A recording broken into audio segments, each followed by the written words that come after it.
دوو پێشمەرگەی ئەیلول کە گەڕانەوە ناو شۆڕش لە خۆشیە هەموو پێشمەرگەکانیان ماچ کردن، بەڵام براکان لە کاتی نان خواردندا گول لە بارانیان کردن.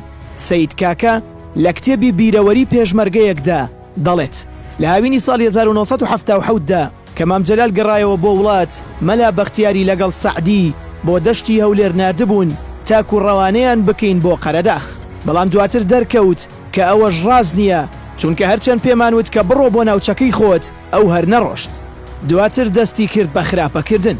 لە گوندی ئێڵینجاخ 500 دیناری لە جوتیارێک بە زۆر سند بوو و ئێسترێکیشی لە جوتیارێکی تر سند بوو کە نزیکەی 40 شەو لەلای بوو.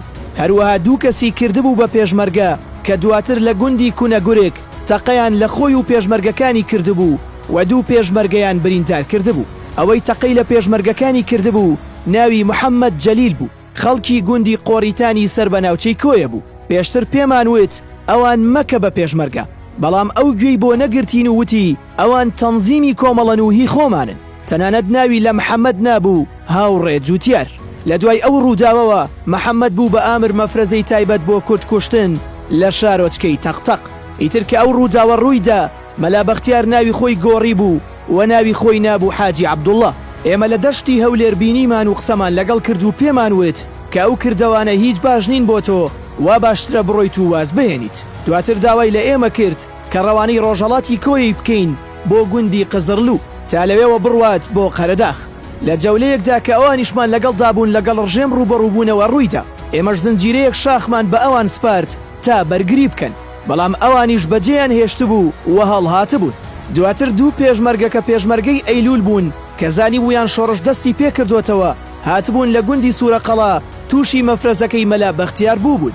هەموو پێشمەرگەکانیان ماچ کرده بوو و چاویان پڕ بوو لە فرمێسک. دواتر ئەچن نان ئەخۆن، مەلا بەختیار لەگەڵ پێشمەرگەکانی یەنە دەرەوە لە ماڵەکە. یەکێک لە پێشمەرگەکانی خۆیان کە ناوی نامیق بوو و خەڵکی گوندی تاڵەبانی گەورە بوو لەگەڵیان ئەمێنێتەوە و نایەتە دەرەوە. مەلا بەختیار بە پێشمەرگەکانی ئەڵێت لێیان بدەن، بەڵام پێشمەرگەکانی ئەڵێن بەڵام نامیقیان لەگەڵدایە، بەڵام ئەو ئەڵێت قەیناکە بە ئەویش لەگەڵ ئەواندا بکوژرێت.